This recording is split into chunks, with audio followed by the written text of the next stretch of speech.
I was scrolling through Reddit earlier and saw a piece of Blake Lively's deposition I somehow completely missed.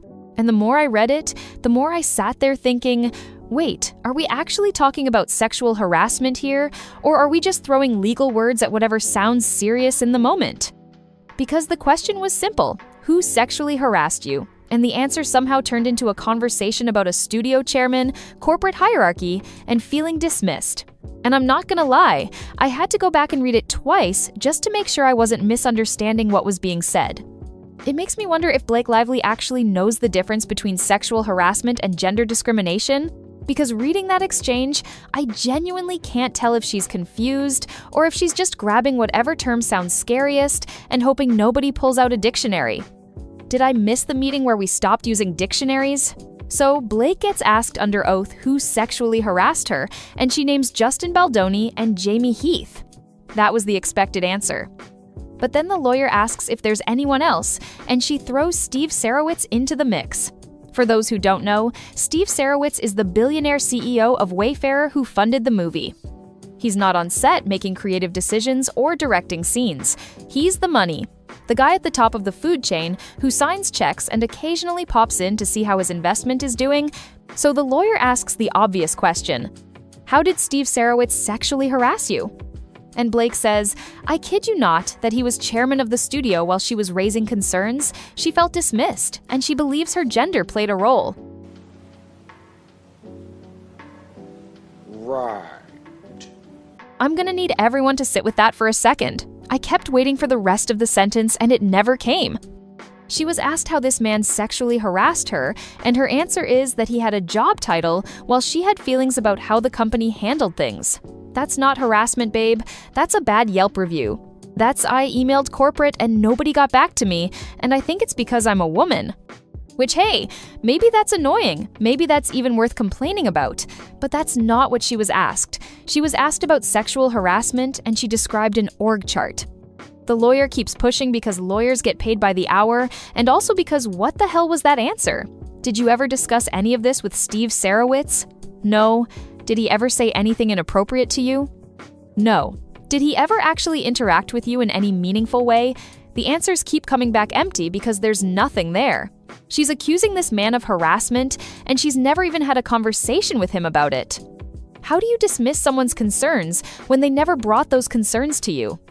Somebody should have told him his job came with a crystal ball. Is he supposed to read minds? Should he have hired a psychic to scan the set for bad vibes? But here's where it gets real messy. Because in her actual lawsuit, Blake tells a whole different story about Steve Sarowitz. She describes the day they filmed the birthing scene, this supposedly chaotic situation where she was in a vulnerable position with minimal coverage. And she makes sure to mention that Steve Sarowitz flew in that day for one of his rare set visits. You read that and your brain fills in the blanks. Cue the dramatic music, right? That's not an accident, that's a narrative. That's Blake painting a picture of some creepy billionaire making a special trip to be there while she's in stirrups with barely a napkin covering her. Except, here's the problem. Steve Sarowitz testified under oath that he was not on set during the filming of the birthing scene. He showed up later after the scene was already done. And this isn't just him saying it. Blake's own legal team responded to this testimony by saying it was undisputed. They're not fighting it. They're not saying he's lying. They're admitting that his account of when he showed up is accurate, so the whole implication in her complaint that he flew in specifically to catch her in a vulnerable moment, that falls apart completely when you look at the actual testimony. But Blake still recalls him being on set during the birthing scene. That's her position now. She recalls it differently than literally everyone else who was deposed about it, including the man himself, and her own lawyers aren't disputing their version. So either Blake's memory is wildly off, or she was hoping nobody would check. Either way, it's not a great look when you're accusing someone of sexual harassment, especially when the paperwork is doing the talking for you. And I love how she says she was dismissed. Let's talk about what dismissed actually looked like for Blake Lively on this production. She wanted an intimacy coordinator on set at all times. Got it. She wanted control over how certain scenes were handled. Got it. She wanted a say in her marketing. Got it. She wanted separate press from her co-star. Done. At this point, the production sounds less like a movie set and more like a concierge desk. She sent over a whole 17-point demand letter, they had a meeting, everything got addressed, and she texted somebody afterward, basically bragging that she fixed everything and the set would be smooth sailing from here. So where exactly is the dismissal? When did anybody say no to this woman? Because from where I'm sitting, it looks like she asked, she received, she acknowledged receiving, and then she sued everybody for not receiving. Make it make sense. What was the studio supposed to do? Throw her a parade every morning? Should Steve Sarowitz have personally called her every day to ask how she was feeling? Actually, you know what? Sarowitz had something to say about being called non-essential.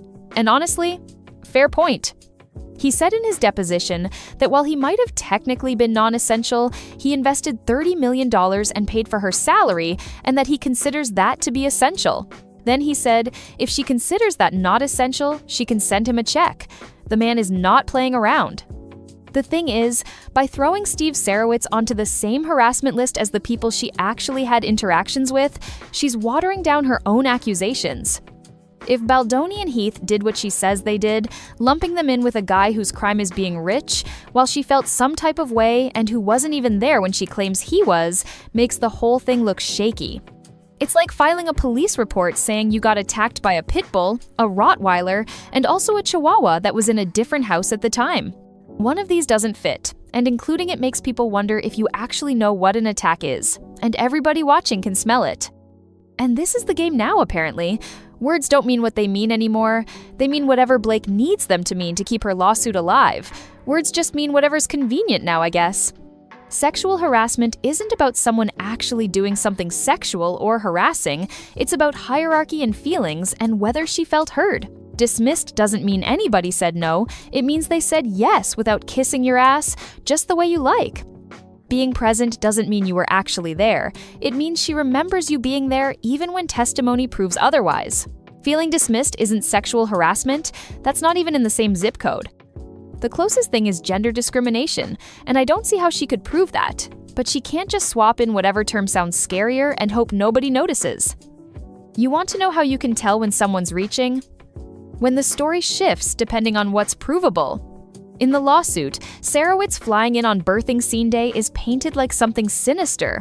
Then, testimony comes out that he arrived after the scene was filmed.